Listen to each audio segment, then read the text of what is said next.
kushtetuese për procedurën e emërimit që kryen, dhe 3 të tjera i ka Kuvendi.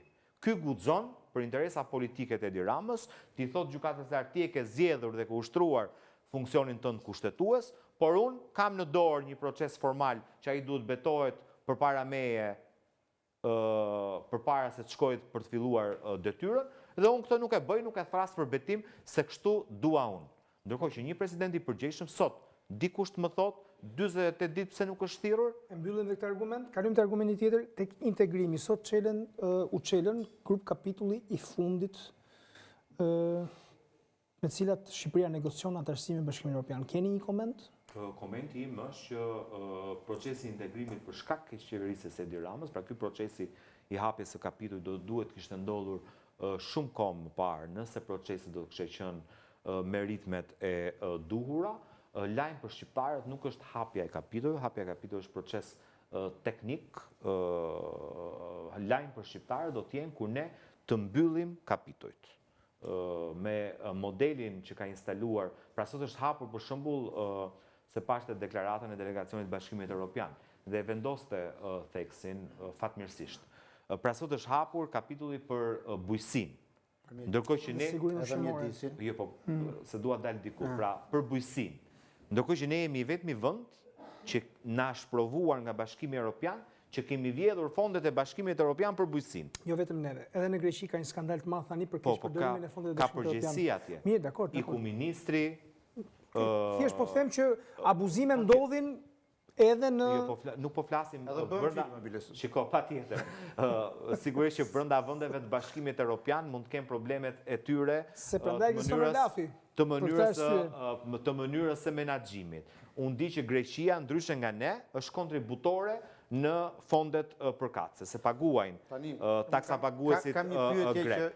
Tani fondet e taksa paguesve grek dhe të 27 vendeve anëtare i jepen edhe vendeve kandidate si Shqipëria. Dhe ne i marrim dhe i vjedhim.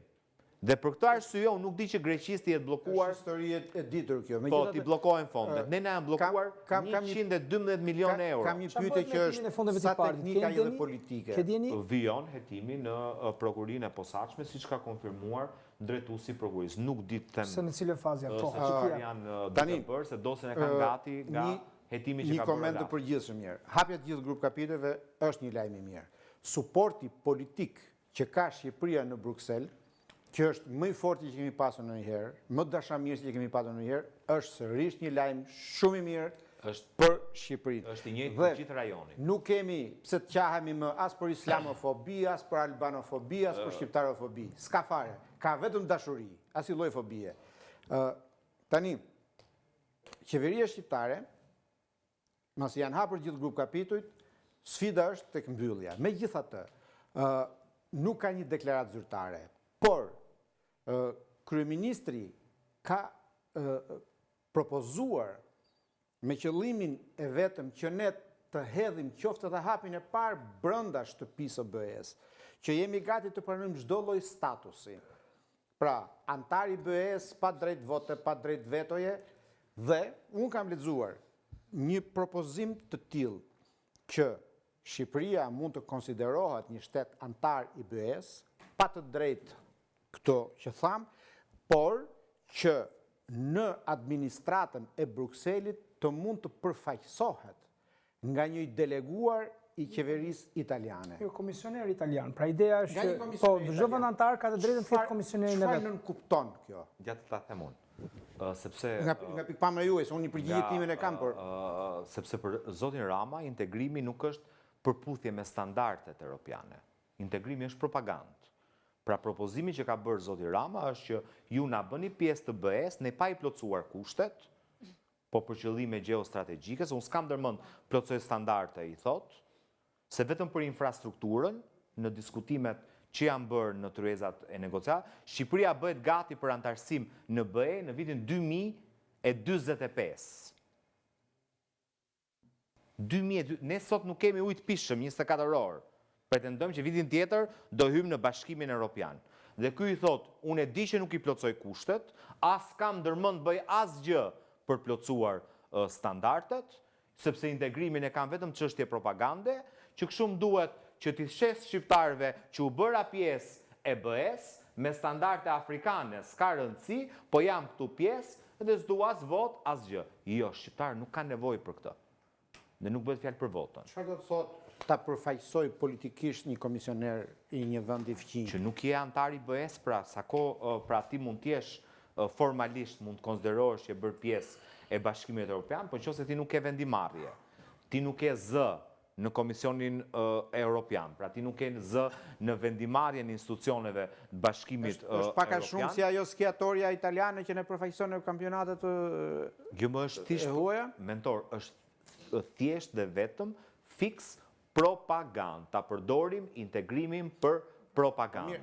Se një kryeministër i përgjegjshëm Gjithsesi thotë që po unë një hap më përpara dhe në këtë vend mbikëqyrja është edhe më e rrept dhe ne mund të kemi ca benefite të tjera për të plotësuar këto. Mua nuk më duhet sa afër jemi ne dhe sa brenda jemi ne në letër.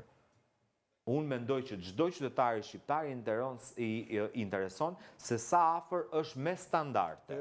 Kjo mund të kthehet pastaj në ca financime më shumë, në ca Që financime, ata të cilin financime ky i vjedh. Monitorime më shumë për të përmirësuar në mënyrë të dhunshme edhe këto standarde të demokracisë. Unë mendoj që t'jap një përgjigje unë tek standardet dhe vetmi mekanizëm politik, më fal Endri, i vetmi mekanizëm politik që ka Bashkimi Evropian për të mbajtur nën monitorim të rrept dhe për të kërkuar përmbushjen e atyre standardeve është pa të bërë pjesë të Bashkimit Evropian.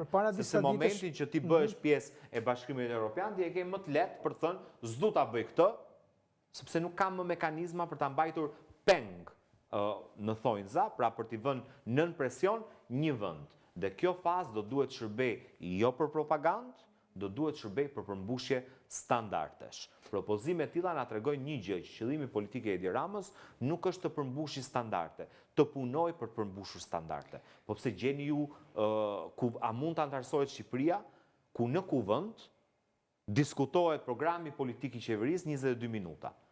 Ku ne kemi 2 muaj që kemi shkuar dhe ka filluar legislatura e re dhe nuk ka një ligj që kemi lejuar për të bërë debat. Që agenda në 2 muaj të kuvendit përcaktohet 100% nga çfarë aktesh sjell Këshilli i Ministrave, pra çfarë dikton qeveria.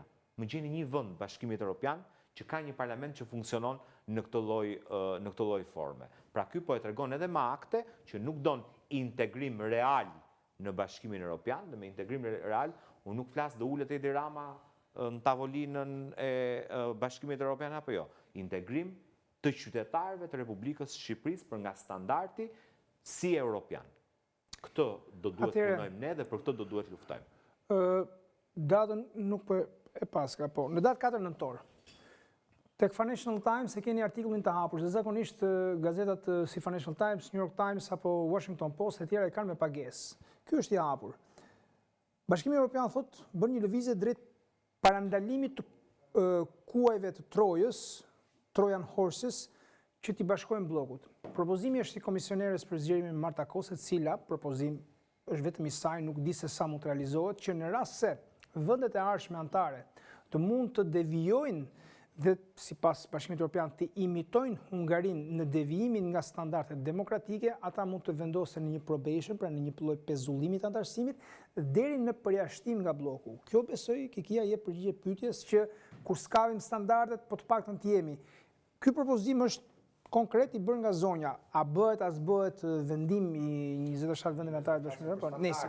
Tani, po ju them vetëm një gjë. Dakor, jemi në 20 minutat e fundit, jeni të lirë ta bombardoni Gazmendbardhin me çfarë do lloj pyetjesh që doni, që nuk u bën.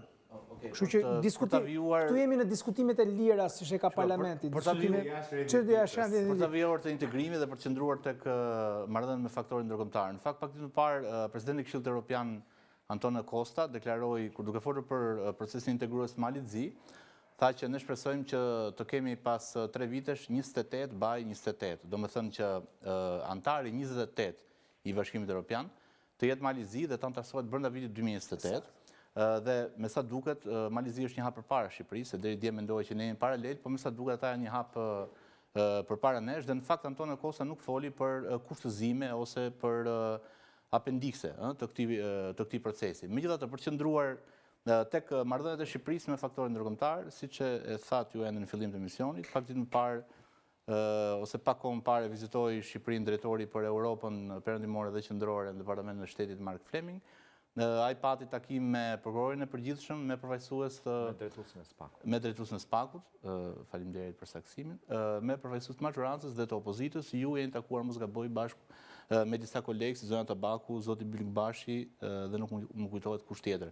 Kulliçi edhe Ja se A mundet që me aq sa ju lejon, po themi, ja ku e kemi. komunikimi, po themi etika, protokolli, të ndani çështjet që keni diskutuar me zotin Fleming. Ja ta pyes në copë fare.